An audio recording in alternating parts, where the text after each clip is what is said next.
into the sea. Learn killing time, chemical and pantomime. How's it going, everybody? Welcome to the Pro Wrestling Rewind with Phil and Jeremy. I'm Phil, he's Jeremy. What's going on, everybody? And whether you're listening on Spreaker.com, SoundCloud, or YouTube, we just want to say thanks for listening and thanks for making us part of your day. Now, with that out of the way, we are 24 hours removed from the Elimination Chamber, and the top of the news is we have a new WWE champion, Bray Wyatt, which we'll get to our opinions about that. We're going to take this from the very beginning. For this, the first thing I noticed about this Elimination Chamber show, before it even started, looking at the card, this is the first time that I can remember in a long time, they had 3 women's matches on the main card, which I don't know about you, but that was, if nothing else, that's a bold move. Oh, absolutely. I mean, I believe this is the first time you actually see this step moving forward with having, the women's division coming out to this new era and them becoming more and more progressed on the same level as also the male superstars. So it was a great thing to see, to have 3, consecutive women's division matches all on the same card. It was actually definitely a good breakthrough as far as pay-per-views go. I mean, you normally get one. It's a rarity, but you sometimes get 2. But it's definitely been, if ever, have they had 3. That's something I wouldn't mind looking into. And another thing you can tip their hat to is really they were 3 completely different storylines. 2 of them are kind of intertwined because Mickie James and Alexa Bliss are kind of buddy-buddy right now. But in general, you had 3 completely separate storylines, and the fact that their division can even house that is pretty impressive. Oh, absolutely. And I mean, the storylines weren't, cheaply done by any stretch of the way. I mean, both of them had really solid detail. They were built up off of a good length of time, and they all were usually brought up to create really, in my opinion, at least really great matches for this particular pay-per-view. Yeah, what's ironic, too, like, out of the 3, let's see here, the Becky Lynch, Mickie James was, it was good. Nothing special. It was pretty, paint by numbers. Becky getting the wins, definitely good for her. I do think Mickie James, now that she's back and the allure of her being back is kind of fading a little bit. I know she's here to put people over, but she has to get a couple wins, from here on out to make, when someone does beat Mickie James, to mean something.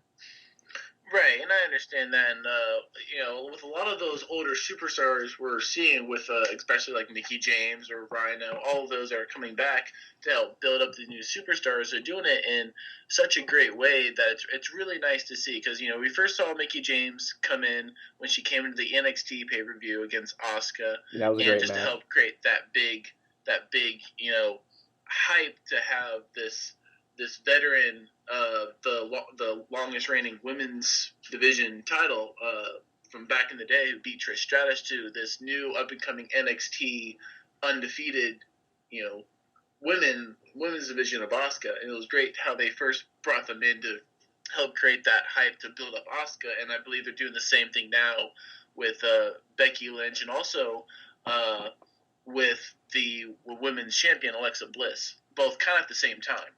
Yeah, definitely. She's definitely, an asset to that division. I don't think there's any doubt about that. And even in comparison here, I'm looking at the matches. The match went just under 12 minutes. So to give that match in comparison, you go to the pre-show where you had Mojo Rawley and Kurt Hawkins. They went just over 8. So even just in comparison, it was good that they were given time.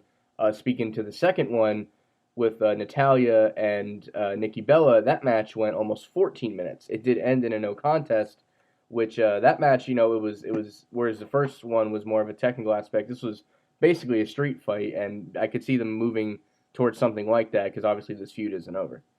Oh, absolutely. The Nikki Bella and Natalya, the feud package they put together has been, in my opinion, absolutely perfect. Like, I remember watching the hype video they usually have before the match actually starts to kind of get you caught up, and it was surprising to myself how drawn out this feud has actually been. Because, this started out back in Survivor Series when, Natalya came in as the coach for the women's side of the Survivor match. And it's great to see how they've made small snippets of this feud and have actually drawn it out into a long way. And they've made it so personal with, Nikki Bella's husband, John Cena, how, they're implementing the Total Divas and Total Bella side thing, and how it makes Natalia's jealousy builds up. And it's overall been a very great feud. They've done it on a very extremely personal level, which, in my opinion, made for a very great, solid feud. I would love to see this feud continue on to maybe even a WrestleMania style match, to have one of those first women's division matches that not necessarily is for a title, but it's just been an overall great feud. Yeah, even at like the production standpoint of it, since they're kind of putting it with Total Divas, which of course isn't a live show that they do every week. It's something that's been filmed months in the past. So the way that they're able to kind of coincide the two of them, and like you pointed out, it's gone all the way back to Survivor Series. They don't have feuds in men's divisions that go that many months. So the fact that they're able to do it here is definitely great. And as we mentioned, it did end in a double countout, so it's safe to say that this isn't over. Given that they were given, I think it's 13:40, almost 14 minutes, and what they did with it definitely means they deserve it. Ironically, moving to the third one, the women's championship match itself was the shortest of the three matches, going only 9 minutes. But it did see Naomi winning the women's championship. Kind of a surprise to me. I wasn't shocked, but I was a little surprised. For us in particular, it's a little exciting. Her being from Orlando, us being from Orlando, and one would assume if something doesn't happen in the next 6 weeks or so, that she will come into her hometown as women's champion, and they really drove that part home when she won. Right, and I understand that. I'm a little bit skeptical about the results of the match, to be honest with you, because I was reviewing the end of the match a couple of times, and I noticed that on the very last split leg moonsault she does to get the pin and the win, I'm not sure if it was much of a botch as in Alexa Bliss not being in place, or if it was a matter of just things actually were to go down that way. But I remember the spot going that she seemed to have landed on Alexa's mid-shoulder to hip with her knees and her legs, which, I remember, and obviously the ref usually goes over and does their solid, okay, is everything all right? Yeah. And it seemed to me like I think the match may have supposed to have gone on longer, but due to that spot, I'll have to wait to see if maybe there's an injury report with Alexa later on, to like maybe if she had any injuries post match. But no, in personal opinion, yeah, of course, I've got no qualms about Naomi walking away with the championship and having her represent her hometown for WrestleMania with the championship, which is ultimately what I thought, if this was the result that we were wanting, that's what they were going for, to have that hometown hero return home with the championship to possibly defend it in a rematch against Alexa Bliss at WrestleMania in the hometown of Orlando Magic. Yeah. Orlando, Florida. Yeah, which she, of course, was a former Orlando Magic dancer, so that's probably what you're thinking. But as far as the ending, like you said, it did seem like a little bit of a hiccup. Like, I know, the people I was watching it with, we kind of looked around, like we were happy that she won, but it was like, wait, was that really supposed to go that way? And Billy is actually in the chat right now saying that he's heard rumors that the match was cut a little bit short. It might have been maybe another match ran a little long. Things like that happen all the time. So it could have been something like that. Maybe it was expected to go a little longer, and maybe that wasn't supposed to be the exact finish. But all that aside, I thought it was a pretty good match, and the title change did feel big. I would have maybe, like you said about the result, I would have maybe waited and have her win it at WrestleMania. Why not? This isn't a terrible call by any means, but I would have, maybe just had her wait one more month, maybe in a multi-woman match, and have her win it in Orlando, in her hometown. You get the same effect, just on a bigger scale. But if she successfully defends it in 6 weeks, you get that anyway. So really, it's no harm, no foul. Right, and I can see both sides of the coin on that aspect.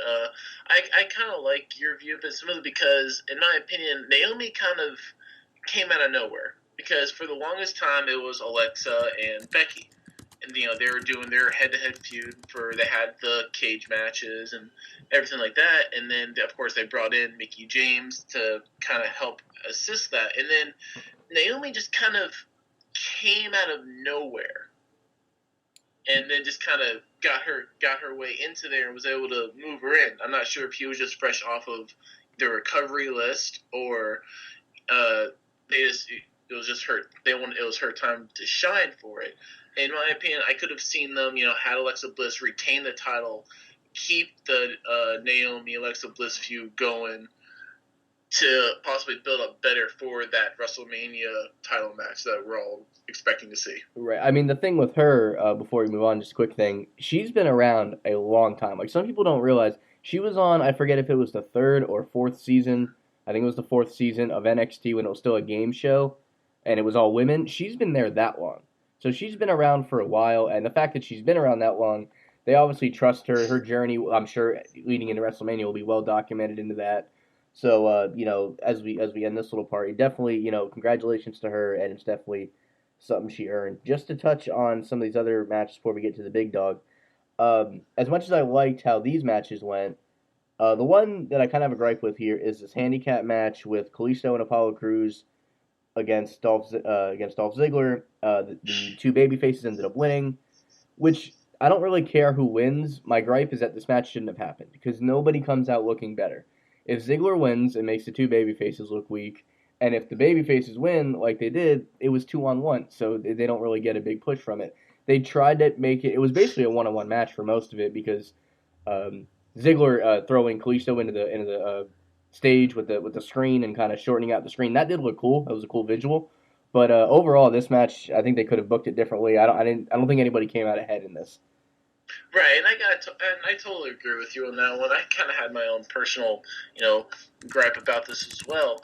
And when you see in other matches when it's like a babyface against two heels, that usually works a lot better because you get that underdog feel. You want them, the other stacked against him, and so regardless of the match results, you usually get a strong sense of at least they either tried their hardest or they overcame the odds.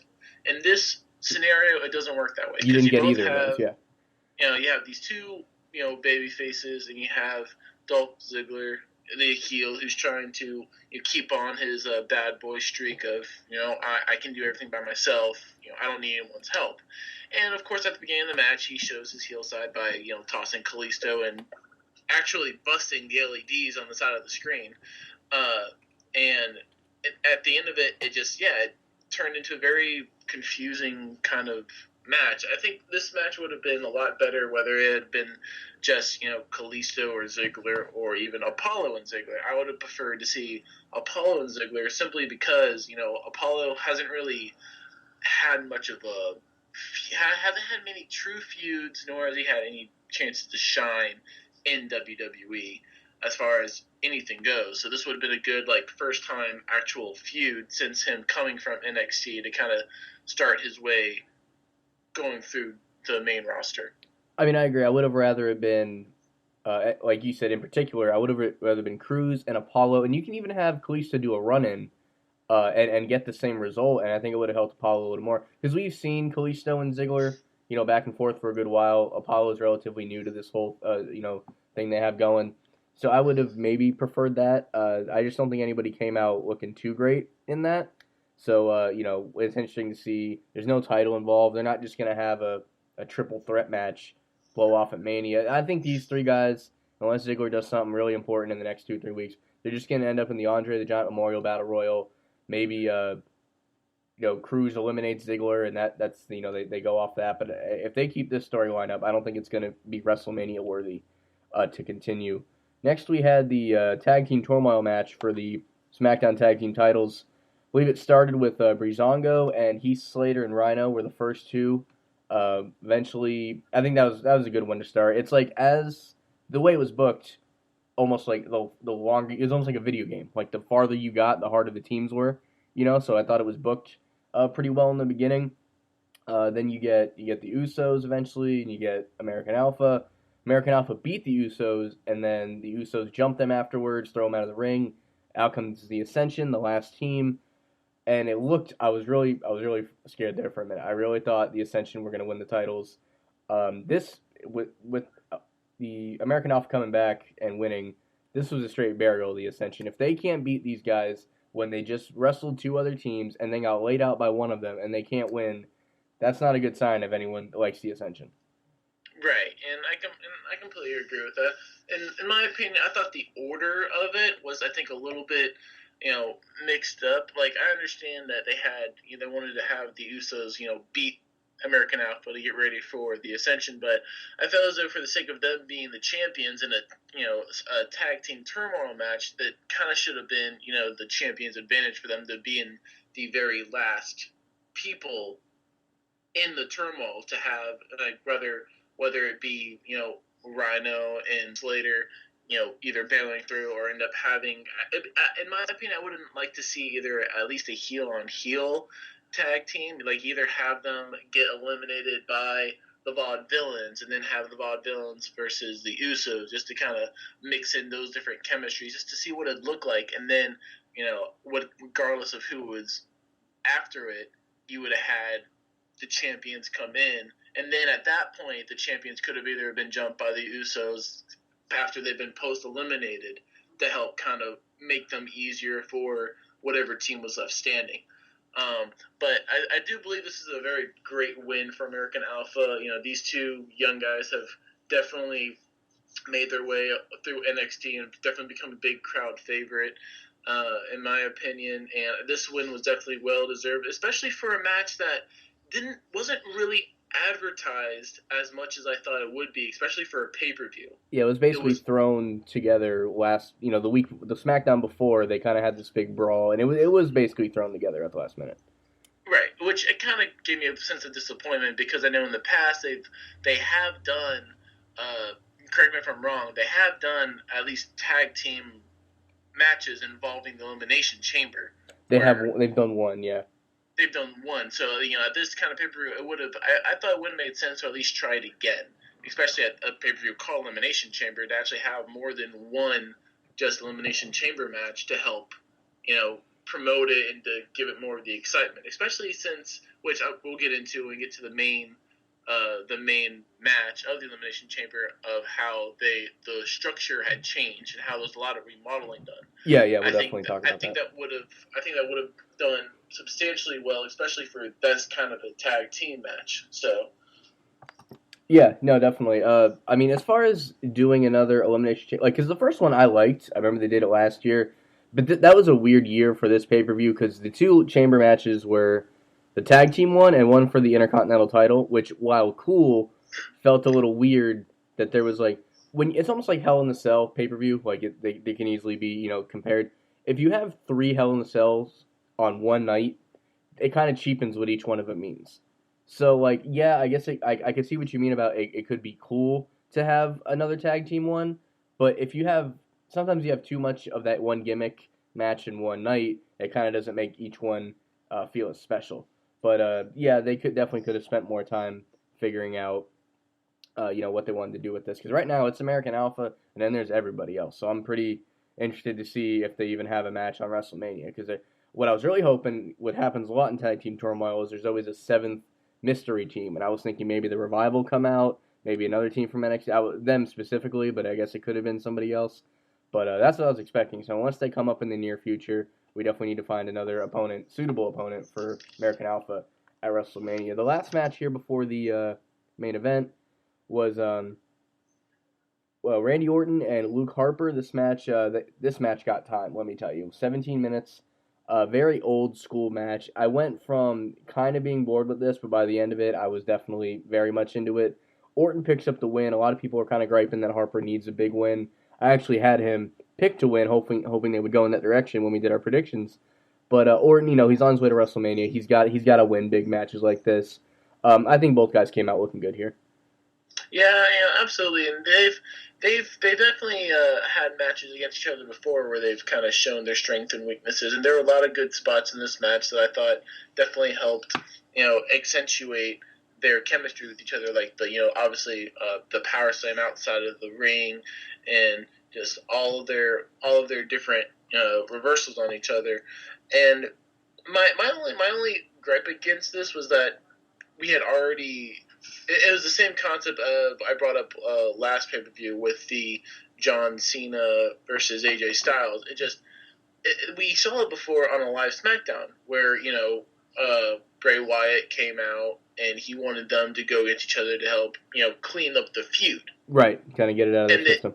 And yeah, get out of the way. And then here we are, kind of seeing deja vu only on a bigger stage. which, granted, the matches, the one thing I will say that the matches I thought were different. They didn't use, it wasn't the same match as like what I said previously with, AJ and Cena. Those matches was different, and they actually had different spots, it had a different flow, which, I honestly really appreciate. It was just, I hate watching a SmackDown live match and then going to a pay-per-view and it's literally the same match that I had just seen like 2 weeks prior. Yeah. I mean, I think both shows have a problem with that sometimes. I think Raw is more so guilty of it than SmackDown most of the time. Absolutely, but the concept still stands. If you're building up this pay-per-view, you should advertise it that it's something that you won't see on, that you won't get on your weekly televised versions of SmackDown or Raw. Yeah, definitely. I think they need to stray away from just getting, unless the match is so big that the rematch is going to matter.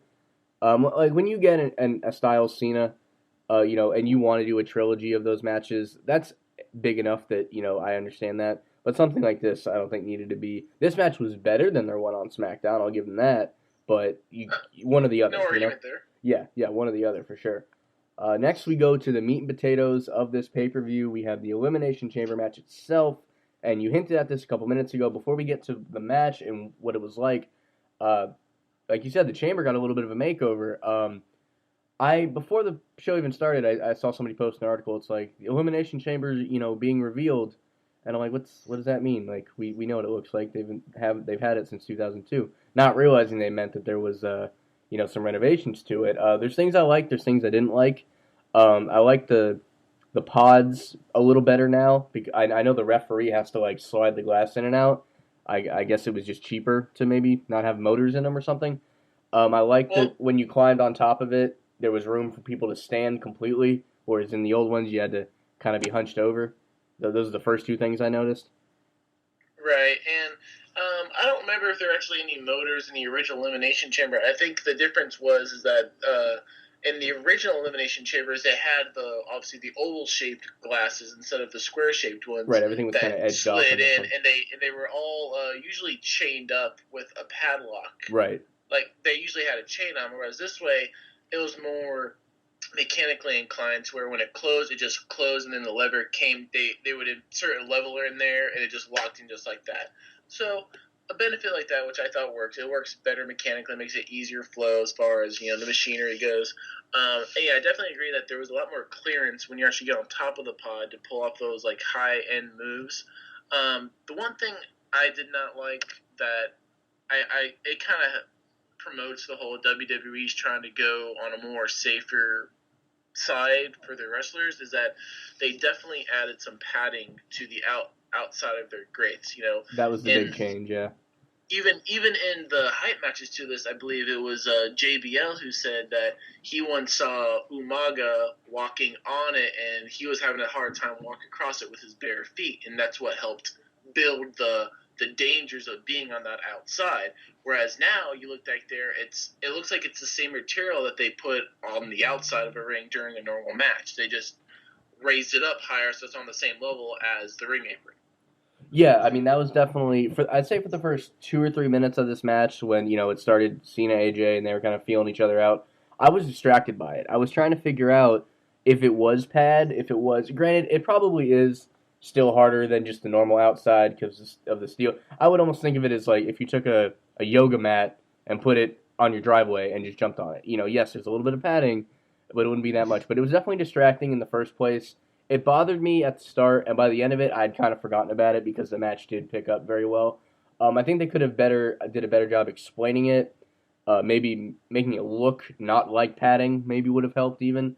But yeah, that was in the beginning. That was definitely a little hard to swallow, and I get why they're doing it. If JBL's story is true and people get cut up, obviously his is bare feet. That's a little different. But if that's what they needed to do to make this, because there was a time where we didn't have a chamber for a few years because arenas couldn't hold it in their rafters and stuff, and that has a lot to do with these changes. That I don't think is part of it, but just with the padding itself, it was distracting in the beginning, but eventually I did find myself looking past it because the match did, get that good. Absolutely.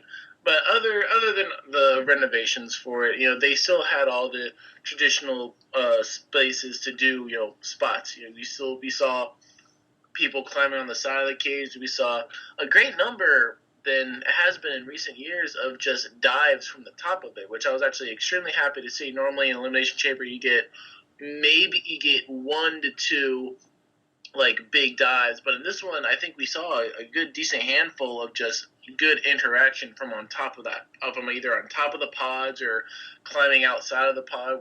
I think with this new style, it kind of gave the wrestlers a little bit more comfortability to perform stuff outside of the ring.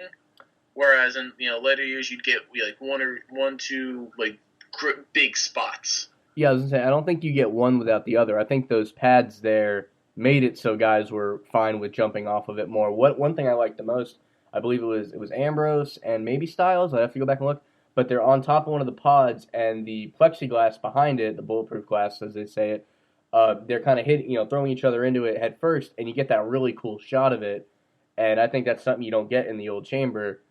So I did think that was pretty cool. You had Corbin, throwing. I think it was Ambrose through the glass, and JBL had the good call. He's like, it's bulletproof, but it's not Corbin proof. I think that was great. Corbin being the first guy out kind of makes sense to me because he's the rookie still, and he wasn't like he just got dropped with a finisher. It was a quick roll up way. I think he was protected in that. I like how the Miz was eliminated once somebody finally got a hold of him, because he still plays the chicken shit heel. So I think as the elimination started coming, because they didn't for a while, just about, even though Miz didn't leave his pod right away, all the guys were in the ring before the first elimination. I don't think we've seen it quite, work out that way before.